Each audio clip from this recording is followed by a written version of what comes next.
सर्वांना नमस्कार. मास्टर विशाल सर या यूट्यूब चॅनलवरती आपलं सर्वांचं पुन्हा एकदा सहर्ष स्वागत. सर्वांना शुभ सकाळ.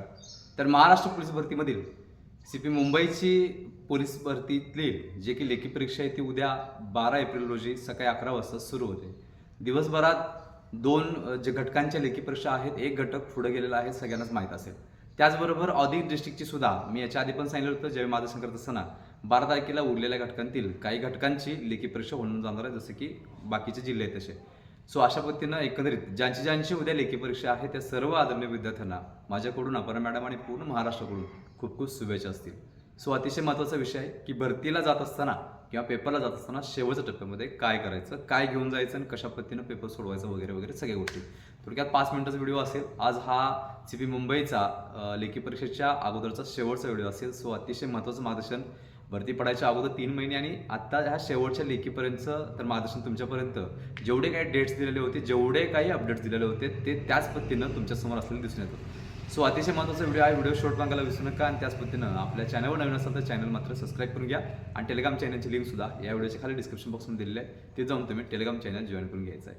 तर एकंदरीत CP मुंबई असेल किंवा महाराष्ट्र पोलीस भरती 2024-25ची पोलीस भरतीतली जे काही फिजिकल आहे त्याच्या अगोदर ॲप्लिकेशन फॉर्म, नंतर फिजिकलचा रेशो आणि मग पात्र झालेली मुलं लेखीसाठी त्यांचं हॉल तिकीट आणि उद्या एक्झाम, इथंपर्यंतचा टप्पा जेवढे काही टप्पे होते ते सगळे पार करून तुम्ही शेवटच्या टप्प्यामध्ये आलात, लक्षात ठेवायचं. सो ह्या एक पायरी जी काही राहिलेली आहे, एका पायरीवरती यश आहे. याच्यामध्ये बघायला गेलं तर कमीत कमी 8, 9, 10 मुलं हे एका जागेसाठी कॉम्पिटिशनमध्ये असणार आहेत. याच्या आधी 50, 60, 70, 80, 100, 200, 300 जे काही कशा पद्धतीने जागा असते त्या पद्धतीने कॉम्पिटिशन फिजिकलला होती. पण त्या पिठातले खडे सगळे बाजूला गेलेत, लक्षात ठेवायचं. आणि थोडंफार काही राहिलेलं आहे ते सगळं आता ह्या लेखी परीक्षेसाठी वापरलं जाणार, लक्षात ठेवा. सो अतिशय महत्त्वाचा विषय आहे की शेवटच्या टप्प्यामध्ये आपण लेखीला जात असताना काय करायचं वगैरे ह्या गोष्टी तुम्हाला आता मी क्लिअर करतोय. एकंदरीत सगळ्यात महत्त्वाचं की घरातून बाहेर पडत असताना उत्तम डाएट असेल तर तुम्ही घेऊ शकता आणि त्याच पद्धतीनं बाहेरचं इकडचं तिकडचं खाऊ नका. समजा पोटदुखी हे ते वगैरे झालं तर तुम्हाला खूप मोठे प्रॉब्लेम लक्षात ठेवायचं. त्यामुळे घरातून बाहेर पडत असताना योग्य तो आहार घेऊनच बाहेर पडा. उद्या पेपर होईपर्यंत बाहेरचं काही खाऊ नका. नंतर येताना तुमचा एन्जॉय तुमच्यासोबत, पण पेपरला जायच्या अगोदर व्यवस्थित सगळ्या गोष्टी जसं की पीनट बटर ब्राऊन ब्रेड सुद्धा चालू शकतो किंवा घरातली भाजी भाकरी जरी असली तरी सुद्धा ती उत्तम आहे. सो अतिशय महत्त्वाचा विषय की घरातून बाहेर पडत असताना काय करायचं. घरातून बाहेर पडत असताना घ्यायचं काय सोबत, एक तर लेखीचं हॉल तिकीट त्याचे 2-3 झेरॉक्स मारून घ्या.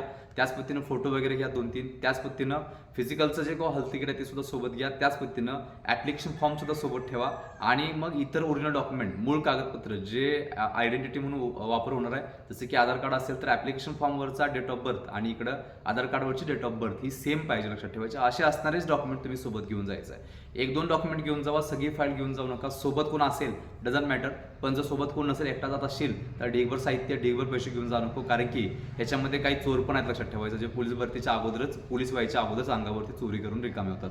फिजिकलच्या बाबतीत बघितली खूप साऱ्या मुलांची तक्रार आली की सर फिजिकल सुरू असतानाच आमची पॅन्ट पळवून नेली, बॅग पळवून नेली, अशी अवस्था करणारी पोरं देत आहेत, लक्षात ठेवायचं.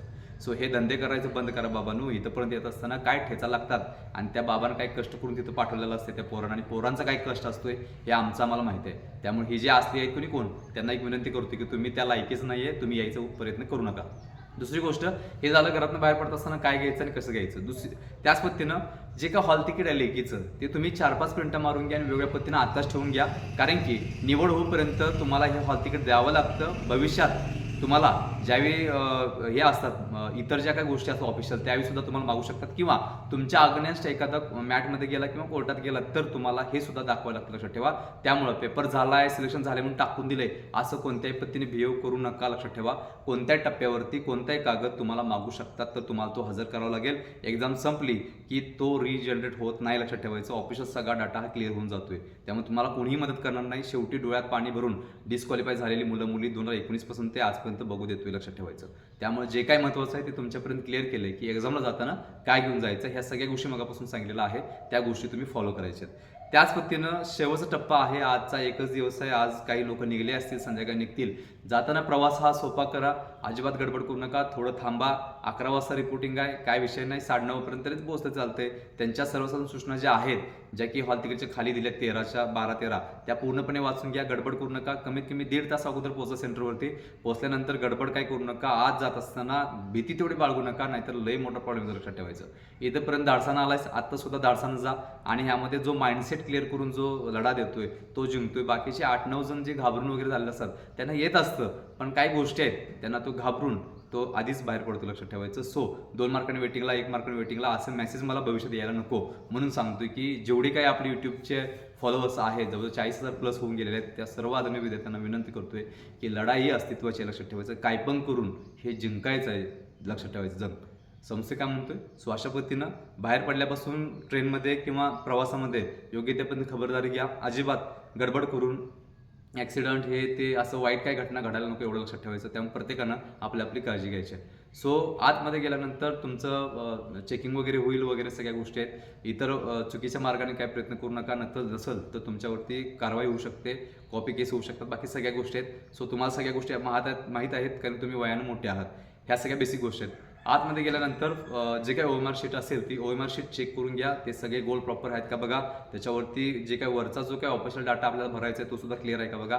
ओएमआर शीट चेक करा सगळ्या बाजूंनी आणि मग सोडवायला चालू करा. त्यानंतर ओएमआर शीटवरती सर्वसाधारण सूचना दिलेल्या असतात, तुम्हाला 15-20 मिनिटं अगोदर दिली जाते. तर गडबड करून काही कार्यक्रम करू नका. ओएमआर शीटवरती काही सूचना दिलेल्या आहेत, त्या सूचना सुद्धा तुम्हाला पूर्णपणे वाचायच्या आहेत किंवा गोल कशा पद्धतीने करायचा आहे, वेळ किती आहे, प्रश्न किती आहेत, सोडवायचे किती आहेत, बाकी इतर गोष्टी ओएमआर शीट तुम्हाला जवळजवळ 25 ते 30% मदत तिथंच करते. सो अशा पद्धतीनं ओएमआर शीटवरचा डाटा भरत असताना, सीट नंबर भरत असताना किंवा केंद्र क्रमांक भरत असताना किंवा तुमची सही करत असताना किंवा जे काय असेल ते शांत पद्धतीनं करा. जर नवीन असाल, माहीत नसेल, काही वेळा ओएमआर शीट चेंज होतात, म्हणजे इकडचा डाटा तिकडे, तिकडचा डाटा इकडे. त्यामुळे गडबड करून काय इकडचं तिकडे करू नका अजिबात. जमत नसेल तर जे काही पर्यवेक्षक असतात जे पर्यवेक्षक आहेत ते पर्यवेक्षकांना तुम्हाला विचारायचा अधिकार असतो. अजिबात घाबरून जायची गरज नाही. ते काय विचारल्यानंतर ते काय म्हणतील असा विचार करू नका. ते त्याच कामासाठी आहेत, तुम्हाला मदत करण्यासाठी. समस्या काय म्हणतोय तर त्यांना विचारा की कसं कसं कुठं कुठं काय काय भरायचं आहे. सीट नंबर भरत असताना प्रॉपर भरा, त्याच्या खालचाच कॉलममधला सर्कल गोल करा. अदरवाईज जमत असेल तर त्यांना विचारा की कसं करायचं. त्यातनं सुद्धा डिप्रेशन आहे, घाबरलो सर, असं झालं सर, तसं झालं सर, आणि वरती सीट नंबर प्रॉपर लिहिलाय स्क्वेअरमध्ये आणि सर्कलमधले गोल करायला चुकलेत, घाबरून जाऊ नका. डिस्क्वालिफाय एवढं सोपं नाही आहे डिस्क्वालिफाय करणं, लक्षात ठेवा. मी सांगतो तुम्हाला, याच्या पाठीमागची खूप सारी प्रकरणं हाताळली आहेत. परवा सुद्धा सेम नाशिक ग्रामीणला प्रकरण झालं. एका मुलीवरती तिनं स्क्वेअरमध्ये सीट नंबर लिहिला होता आणि खाली सर्कल करताना एकाच ह्याच्यामध्ये 2-2 गोल करून ठेवलेले होते.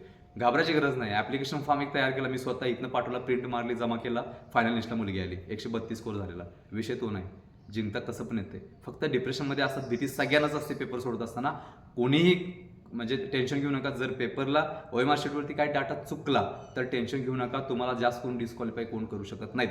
सांगण्याचा हेतू असा आहे की चुका असं म्हणत नाही, तरी सुद्धा सांगतोय की फर्स्ट टाइम असतील किंवा गडबडीने असेल, भीतीपोटी असेल. जर चुकलं तर लक्षात ठेवा, घाबरून जाऊ नका. कारण की तिथं जर तुम्ही घाबरला तर ते इन्व्हिजिलेटर जे असतात, पर्यवेक्षक, ते तुम्हाला भीती घालतात. गाढवा, बुद्धू, असं तसं कळत नाही का, तुम्हाला सांगितलं बरोबर आहे, ते चिडणार, त्यांचं कामच आहे. कारण त्यांना अगोदर सांगितलेलं असते ज्यावेळी ट्रेनिंग होते त्यावेळी टीमला की त्यांच्याकडून तुम्ही असं पद्धतीने घ्यायचं असतं. पण ते सरळ सगळ्यांना सांगतात असं करा आणि रिकाम होतात. असं नसतं. MPSCचे काही पेपर देऊन बघा, ते कशा पद्धतीने सांगतात ते बघा. Group B, group C, group A, UPSCचं पण सेम आहे. सो अशा पद्धतीनं अतिशय महत्त्वाचा विषय. जर घाबरला तर टेन्शन घेऊ नका, काही होणार नाही. फक्त जिद्दीनं पेपर सोडवा.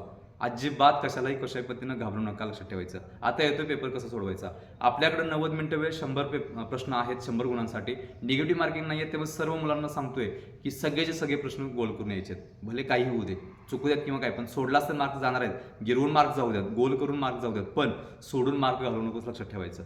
सो अशा पद्धतीनं 100च्या 100 प्रश्न तुम्हाला सोडवता आले पाहिजेत. दुसरी गोष्ट, जे काही 4 विषय आहेत त्या 4 विषयानुसार जे काही क्वेश्चन्स असतील, तो क्वेश्चन जो काय आहे तो जेवढे इझी पहिला आहे ते प्रत्येक विषयाची इझी सगळे सोडून घ्या. नंतर मॉडरेट हात घाला, नंतर हार्डला हात घाला. अशा पद्धतीनं तुम्ही सिक्वेन्स लावू शकताय आणि प्रॉपर नियोजन करून तुम्हाला पेपर सोडवायचं, लक्षात ठेवायचं. शेवटच्या सेकंदापर्यंत लढाई जिवंत ठेवा, आपल्या अस्तित्वाची, लक्षात ठेवा. ही जीत तुझ्या एकट्याची नाही आहे. ही जीत तुमच्या घरच्यांची, आई वडील, भाऊ बहीण, जे काही सपोर्ट केलेले गुरु असतील किंवा आमच्यासारखी लोक तुम्हाला यूट्यूबच्या माध्यमातून सुद्धा मार्गदर्शन करतात. सो अशा पद्धतीनं जेवढे काही तुम्हाला साथ दिले त्या सगळ्यांची जीत ह्या एका दिवसावरती येऊन थांबलेलं, लक्षात ठेवायचं. त्यामुळे उद्याचा लढा हा अतिशय महत्त्वाचा असणार आहे. सो कोणत्याही पद्धतीने आळस करू नका. प्रत्येक सर्कल गोल करत असताना एवढं लक्षात ठेवायचं की हे सर्कल नसून हे माझं आयुष्य पूर्ण क्लिअर करणारं एक वर्तुळ आहे, लक्षात ठेवायचं. त्यामुळं अतिशय महत्त्वाचा विषय आहे की शेवटच्या टप्प्यामध्ये अजिबात घाबरून जाऊ नका. एक काम करा, उद्या तुम्ही पेपर द्यालच, पेपर संपल्या एक काम करा, ह्या स्क्रीनवरती दिलेल्या व्हॉट्सअप नंबरवरती एकच मेसेज करा की सर मला फिजिकलला एवढे, लेखीला एवढे आणि सगळ्या गोष्टी. एक लक्षात ठेवायचं, काही गोष्टी आहेत की मी याच्या आधी पण सांगतोय की मार्गदर्शन करत असताना प्रॉपर करतोय. काटाव असेल तर काटाव म्हणजे 120 जर सांगितलं तर 120च्या आसपास लागेल. आता सेम त्याच पद्धतीने झाले, मी 120 सांगितलं परवा आणि 119चा कट ऑफ लागलाय आणि एखाद्यानं असा मेसेज केला की बघायला नको. मी काय तिथं काही आतला ऑफिशियल माणूस घेऊन बसलोय सोबत की असं झालं आणि तसं झालंय. अरे 120 आणि 19 मध्ये किती फरक आहे. पेपरच्या अगोदर म्हणजे लेखीच्या अगोदर मी तुला सांगतो की अशा पद्धतीने हे लागणार आहे. सो वेगळं काय नसतं, लक्षात ठेवायचं. 120 आसपास म्हणजे 119 पण आणि 121, 122 किंवा 120. 119 आणि 120 मध्ये किती अंतर आहे हे पेपरच्या अगोदर तुला कट ऑफ सांगितलेला होता. काही खूप मुलांचे मेसेज आले की सर तुम्ही सांगितलं त्याच पद्धतीनं झालेला आहे. असा काही विषय नाही, लक्षात ठेवायचं. सो उद्या पेपर झाल्यानंतर सर्वांनी हक्कानं ह्या स्क्रीनवरती दिलेल्या व्हॉट्सअपवरती एकच मेसेज करा की सर फिजिकलला एवढे, लेखीला एवढे पडू शकतात आणि फायनल मला एवढे आहेत, काय करू सर, होतंय का नाही होते. तुम्हाला 100% मार्गदर्शन करेल, लक्षात ठेवायचं. सो अतिशय महत्त्वाचा विषय आहात. शेवटच्या टप्प्यामध्ये लेखीसाठी जे काही करता येईल तेवढं करा आणि जिंका. आता शेवटच्या दिवसांमध्ये ढीगभर सोर्स घेऊन बसू नका, एवढं सांगतो.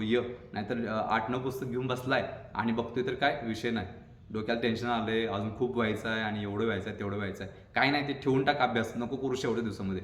पण माइंडसेट करून क्लिअर करून जा. जेवढे काही वाचले त्यातलं जर आलं तर 100% सोडण्याचा प्रयत्न कर. नसेल तर अशा भीतीपोटी हाय ते पण घालून बसेल, लक्षात ठेवायचं. सो अतिशय महत्त्वाचं आहे. शेवटच्या टप्प्यामध्ये जात असताना अतिशय महत्त्वाच्या सगळ्या गोष्टी क्लिअर केल्यात. त्याच पद्धतीनं तुम्हाला जर जाता जाता काही नोट्स वाचायचं असतील तर त्याच्यावरती एक आपण नोट्स काढलेले आहेत.